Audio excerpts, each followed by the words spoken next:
The text message glowed on my phone screen at 2:17 a.m. Not from him, from her. Just wanted you to know he's with me tonight, again.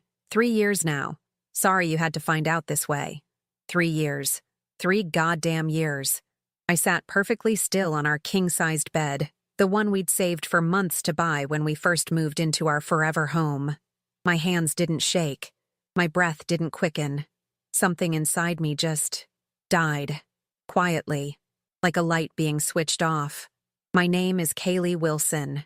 I'm 35, work as an architect, and until tonight, I thought I knew what my life was. I'm the organized one, the planner, the one who remembers birthdays and anniversaries and keeps our world running smoothly. I've always prided myself on my attention to detail, my ability to see things others miss. Funny how blind we can be when it comes to our own lives. I glanced at the empty space beside me, sheets still perfectly made on his side. I'd stopped waiting up months ago. Working late, he'd say. Big client, he'd explain. The lipstick stains I pretended not to see. The unfamiliar perfume I convinced myself was from his female colleagues. The way he'd shower the moment he got home, even at midnight. I should have known. Maybe I did. James and I had been married for 8 years, college sweethearts, the couple everyone envied. He was handsome in that approachable way. Warm brown eyes, perfect teeth, thanks to his orthodontist father, and a laugh that made everyone around him feel special. I was the driven one, the planner, the foundation. I'd put my own career on partial hold to support his rise through the corporate ranks. Just temporary, we'd said. Temporary stretched into years. That night, I didn't cry. Not yet. Instead, I opened my laptop and did what I do best. Research. Her name was Skylar Collins. It took less than an hour to find everything. LinkedIn showed she worked at James's firm, junior associate, transferred from the Chicago office 2 years and 10 months ago. Instagram revealed a gorgeous woman with confidence in every pose, 10 years younger than me. No wedding ring. Her profile was public. Rookie mistake. I scrolled through 3 years of subtle clues. Check-ins at restaurants on nights James was working. Vacation photos during his business trips. A caption on one particularly stunning sunset photo.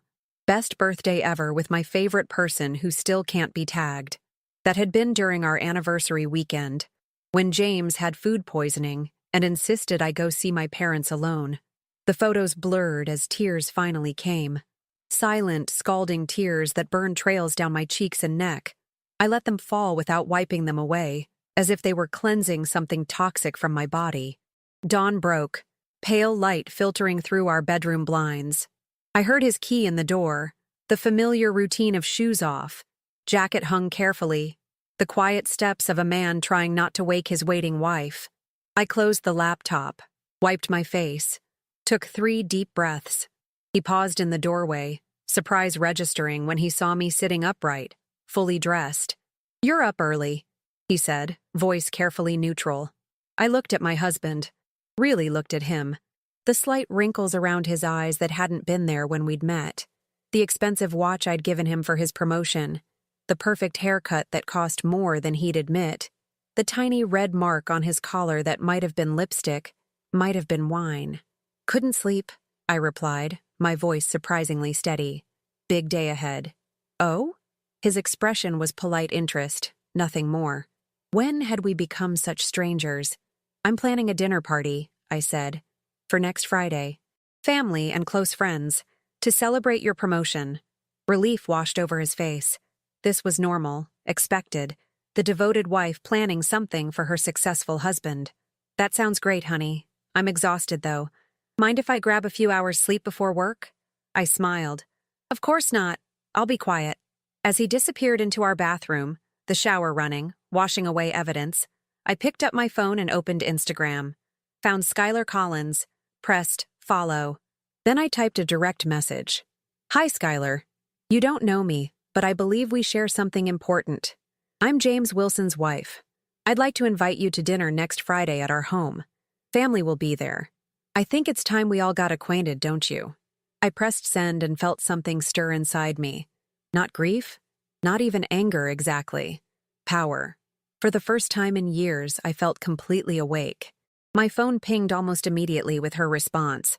"What the hell? Is this some kind of joke?" I replied, "No joke. 7 p.m.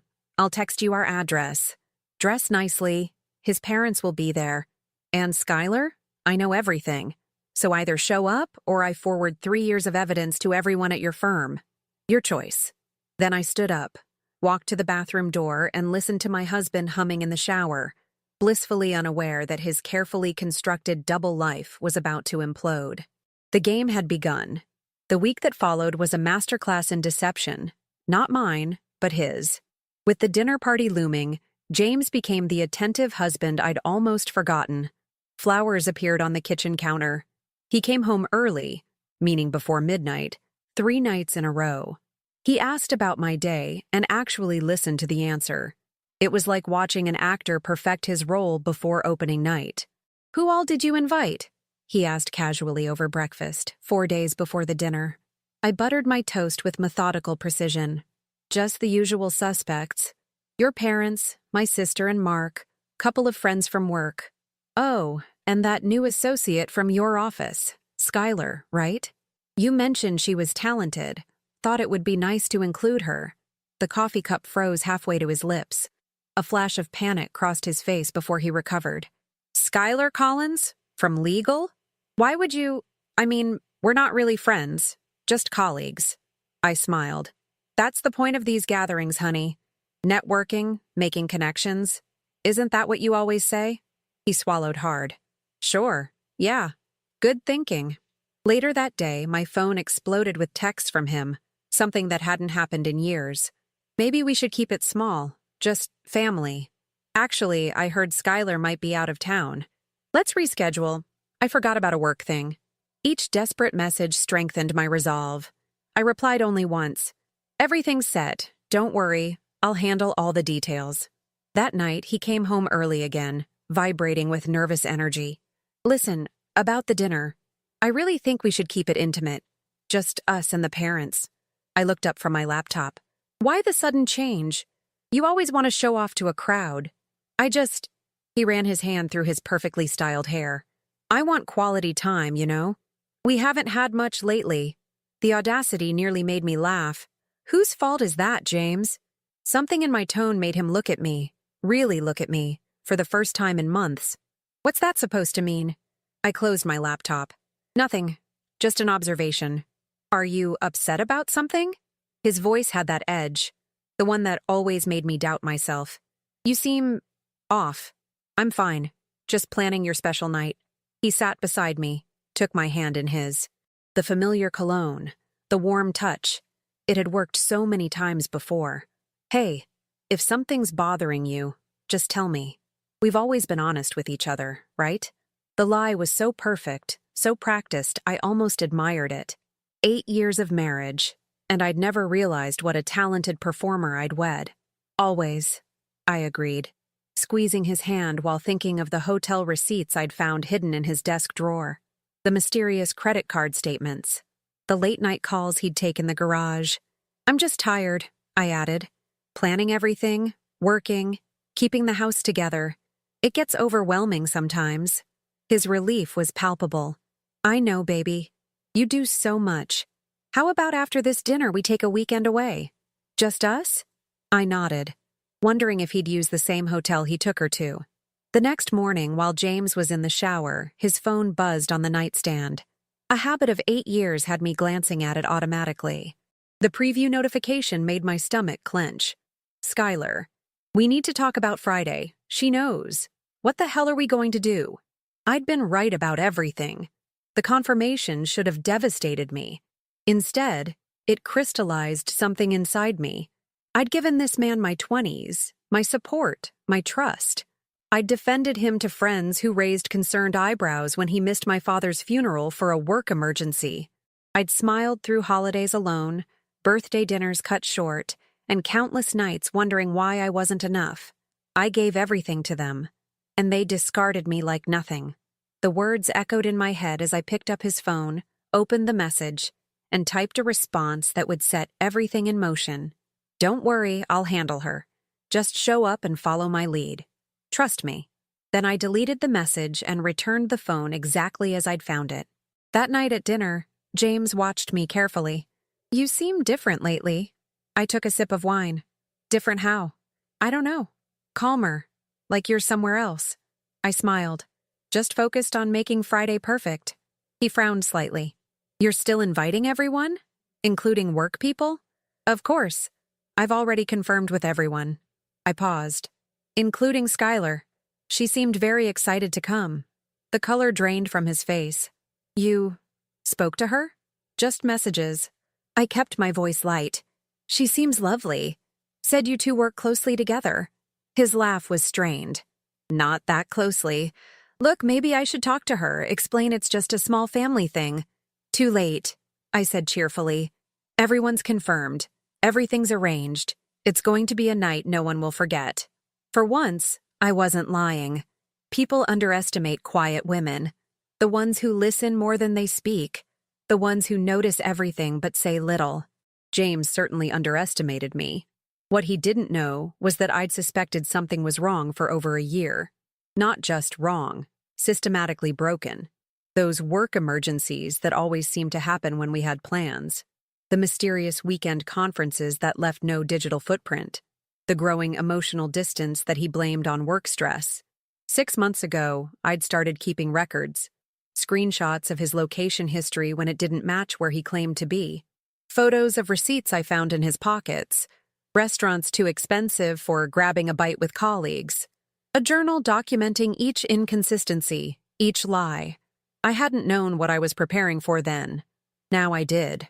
3 days before the dinner, I visited his parents. Martha and William had always treated me like a daughter. They lived in a beautiful colonial house where family photos lined every wall, including many of James and me in happier times. Everything okay, dear? Martha asked as she poured tea. You seem preoccupied. I took a breath. Actually, I need your help with something. And your discretion. William lowered his newspaper. Sounds serious. It is, I said quietly. I need you both at dinner Friday. No matter what happens, no matter how uncomfortable it gets. Can you promise me that? They exchanged concerned glances. Kaylee, Martha said gently, if you and James are having problems, it's more than problems, I interrupted. And on Friday, everything will become clear. I just need to know you'll be there, that you'll hear me out. William studied me with eyes so like his son's. Does this have something to do with those late nights he's been working? My head snapped up. You've noticed? A shadow crossed his face. We've wondered. His mother was concerned when he missed your anniversary dinner last month. Said he had that emergency client situation. There was no client, I said softly. Martha reached for my hand. Oh, Kaylee. I have proof, I continued, of everything. And on Friday I'm going to need allies in the room, people who value truth and respect. William's jaw tightened. You have them. That night, I made another crucial call. To Melissa, James's firm's HR director, and more importantly, my college roommate. We'd remained close over the years, though James had gradually isolated me from most of my friends. I need a professional favor, I said after pleasantries. One that requires absolute confidentiality. You sound serious, she replied. What's up? I need to know if there's a policy against relationships between associates and senior partners at Carter and Mitchell. A pause. Kaylee, what's going on? James has been having an affair with Skylar Collins. For 3 years. The silence stretched before she whispered. Jesus, are you sure? Completely. Well then yes, it violates at least 3 policies. She reports to him indirectly. He would have had input on her hiring from the Chicago transfer. And partners are required to disclose all romantic relationships to prevent exactly this kind of situation. Would both parties be penalized? Depends. The senior person bears more responsibility. James could lose his partnership. She'd likely be transferred or asked to resign, depending on the circumstances. What if she was unaware he was married? Another pause. That would change things for her. But Kaylee, what are you planning? Justice, I said simply. And I need to know if you'll be in my corner. Always, she replied without hesitation. What do you need? The day before the dinner, I made my final preparations. I collected all the evidence I'd gathered, the timeline, the photos, the receipts, into a sleek presentation folder. I reserved a backup hotel room in my name. I withdrew enough cash to survive for months if necessary. I changed the passwords on our joint accounts. Then I went shopping. The dress I selected was fire engine red, form-fitting but elegant. Not my usual style. James was used to seeing me in muted colors, clothes that didn't draw attention. I paired it with heels that added 3 inches to my height and had my hair professionally styled. The woman who looked back from the mirror was someone I barely recognized. Confident, powerful, unafraid. The woman I'd been before, I gradually erased myself for a man who couldn't even honor his vows. That night, James came home on time, watching me warily as I calmly prepared for the next day. "Everything okay?" he asked, loosening his tie. "You seem different." I smiled. "Just excited about tomorrow." "Right. The dinner." He hesitated. "Look, Kaylee, about Skylar. What about her?" I kept my tone neutral. It might be awkward, having work people and family together." I turned to face him fully. "Why would it be awkward, James? Unless there's something you haven't told me?" He paled slightly. "Of course not. I just meant, it's all taken care of," I interrupted smoothly. "Everything is exactly as it should be. By this time tomorrow, everyone will know exactly where they stand." His eyes narrowed slightly. "What does that mean?" I stepped closer, pressed a light kiss to his cheek. "It means I've been working very hard to make this perfect. And I can promise you, James, it will be a night to remember." As I turned away, I caught his reflection in the mirror, the look of someone who sensed the ground shifting beneath his feet, but couldn't see the chasm about to open. Friday evening arrived with a crystal clarity that seemed almost cinematic. The dining room gleamed under soft lighting. The table was set with our best china, name cards placed with strategic precision. Flowers filled the house with a heady scent. I'd hired caterers, a luxury we rarely indulged in, to ensure I could focus completely on the evening's true purpose. James circled nervously, checking his phone every few minutes. I'd never seen him so agitated. "Expecting an important call?" I asked innocently as he glanced at his screen for the 20th time. "What?" "No, just checking the time." The doorbell rang at 6:55 p.m. His parents arrived first, his mother embracing me with unusual fierceness. William's handshake with James seemed slightly cooler than normal. My sister and her husband arrived next, followed by 2 couples we'd known for years. James visibly relaxed as each familiar face appeared. Perhaps he thought Skylar had backed out. At precisely 7:10, the doorbell rang again. James had been mid-conversation with his father, but stopped mid-sentence, his entire body tensing. I moved to the door with unhurried grace, feeling his eyes boring into my back. Skylar Collins was even more striking in person than in photos. Tall, with gleaming dark hair and a black cocktail dress that probably cost a month of my salary. Her confident expression faltered when she saw me. "You must be Skylar," I said warmly, loud enough for everyone to hear. "I'm so glad you could make it. Please come in." Her eyes darted past me, searching for James. Thank you for inviting me." I led her into the living room where everyone was gathered with pre-dinner drinks. The moment she entered, James choked slightly on his whiskey.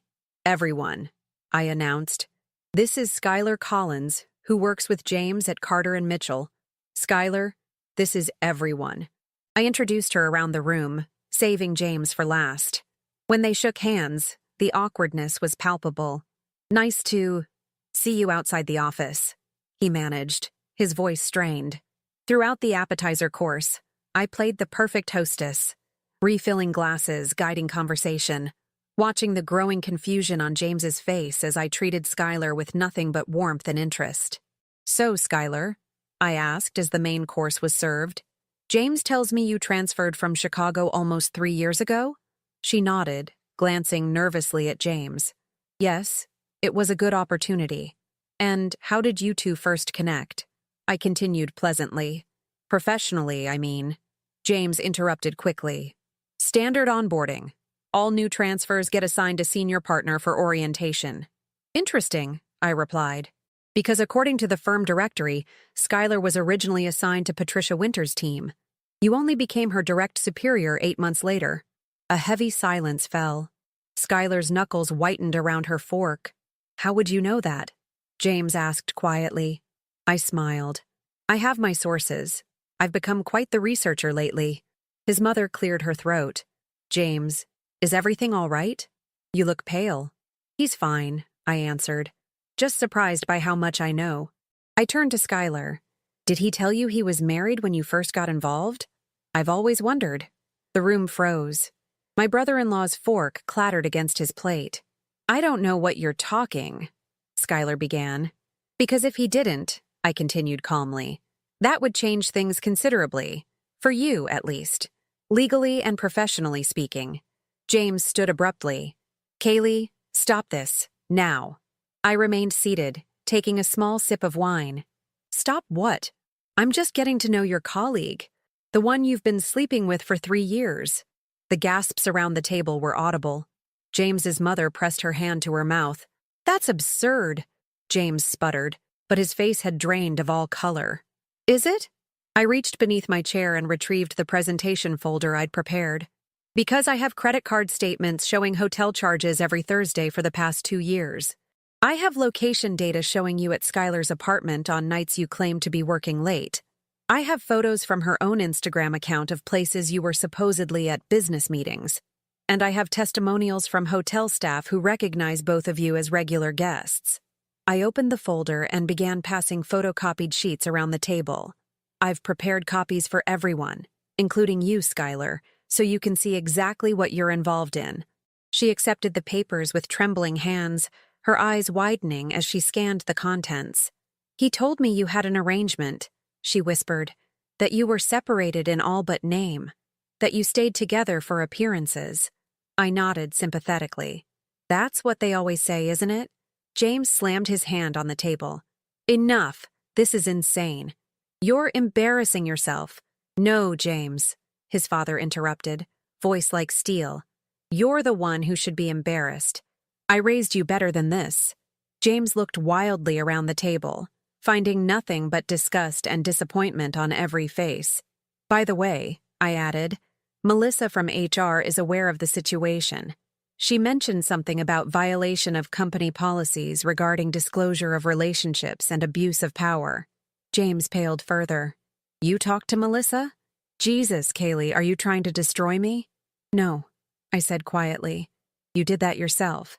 I'm just making sure everyone knows exactly who you are. I turned to Skylar. He did the same thing to me, you know. Made me feel special, unique. Then gradually started lying, staying out late, making me doubt myself when I questioned inconsistencies. Something shifted in her expression. Recognition, then growing anger as she turned toward James. You told me she knew, she hissed. You said she didn't care about your relationship anymore. I told his mother the same thing last year when she asked why I missed Christmas dinner, I added. He said I was working. I was actually alone in this house with a frozen dinner because he was with you in Aspen. Martha Wilson made a pained sound. James looked trapped, desperate. This is all being blown out of proportion. Actually, I interrupted, removing the final document from my folder. There's one more thing everyone should see. I passed copies around. These are screenshots of James transferring a total of $46,000 from our joint savings account, money we were saving for a house down payment, to his personal account over the past year. Apparently, maintaining 2 relationships is expensive. His father's face hardened further. Is this true, James? James looked cornered. It was my money, too.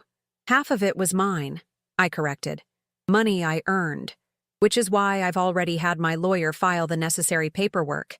You'll be receiving it tomorrow, along with the divorce petition. The silence that followed was absolute. I stood, smoothing my red dress. Now, I think dinner is over. Skylar, I believe you and James have a lot to discuss. Perhaps about his pattern of deception and what HR might think of your situation. I turned to our other guests. Thank you all for coming. I'm sorry for the dramatic evening, but I thought everyone deserved the truth. As the guests began awkwardly gathering their things, James grabbed my arm. You planned this entire thing, to humiliate me. I looked at his hand until he released me. No, James. I planned this to free myself. the humiliation was just a bonus. It's been 6 months since the dinner party that ended my marriage. 6 months of rebuilding, restructuring, rediscovering who I am when I'm not bending myself into shapes that please someone else. The aftermath was both better and worse than I'd imagined. Better, because James's parents sided completely with me. Martha calls weekly to check on me. William helped me find an excellent divorce attorney who ensured I received every penny I was entitled to, plus additional compensation for the money James had diverted. Worse, because divorce, even when necessary, is still a death of something once beautiful. There are quiet evenings when I remember the good times and allow myself to mourn what might have been with the man I thought I'd married. The professional fallout was swift and devastating for James. Melissa was true to her word. An internal investigation was launched immediately. James was placed on administrative leave pending review. 3 weeks later, he was asked to resign his partnership. Not fired. Men like James rarely face such clear consequences, but removed from his position of power. Skylar surprisingly reached out to me a month after the dinner. We met for coffee in a neutral location. "I didn't know," she said immediately, "about any of it. The marriage being real, the money, all of it. He told me you two had an understanding." "I believe you," I said and meant it. "He manipulated both of us. They offered to transfer me back to Chicago," she continued. "Clean slate. No record of impropriety if I go quietly. Are you going?" She nodded. "Fresh start, away from him." She hesitated. "I wanted to thank you for not painting me as the villain in your evidence file. You could have destroyed my career along with his." "That was never my intention," I replied. "You were deceived, too. As for me, I sold our house. Too many memories, too much space for one person, and found a sunlit apartment downtown. I returned to working full-time at the architectural firm I'd put on hold to support James's career. My boss welcomed me back with a promotion. Friends I'd lost touch with during my marriage have reappeared in my life. My sister visits regularly. I've started dating again, cautiously, still learning to trust my own judgment. Sometimes I wonder if the dinner party was too dramatic, too calculated. But then I remember the years of gaslighting, of doubting my own perceptions, of shrinking myself to accommodate his lies. I remember how it felt to reclaim my power in that single, clarifying moment when truth blazed through the carefully constructed fiction of our marriage. Last week, I ran into James at a restaurant. He looked older, diminished somehow. He approached my table hesitantly. "You look well," he offered. "I am well," I replied simply. "I've been in therapy," he said, as if expecting praise for basic accountability. "Working on myself, understanding why I did what I did." I nodded but said nothing. "I never meant to hurt you," he continued. "I just got lost somewhere along the way. I studied the man I'd once built my life around. We all make choices, James. You made yours. I finally made mine." He nodded slowly. "For what it's worth, I'm sorry." As he walked away, I realized something profound. His apology meant nothing to me. Not because I hadn't forgiven him, I had for my own peace, but because I no longer needed anything from him. Not closure, not validation, not even remorse. Sometimes people ask if I regret the spectacle of that dinner party, if I wish I'd handled things more privately, more gracefully. I always give the same answer. When someone spends years making you doubt your own reality, sometimes the only path to freedom is making sure everyone sees the truth at exactly the same moment, including yourself. This is not a happy ending in the traditional sense. It's something better, an honest one. I lost a husband but found myself. And in the ruins of what we destroyed, I built something stronger, truer, and entirely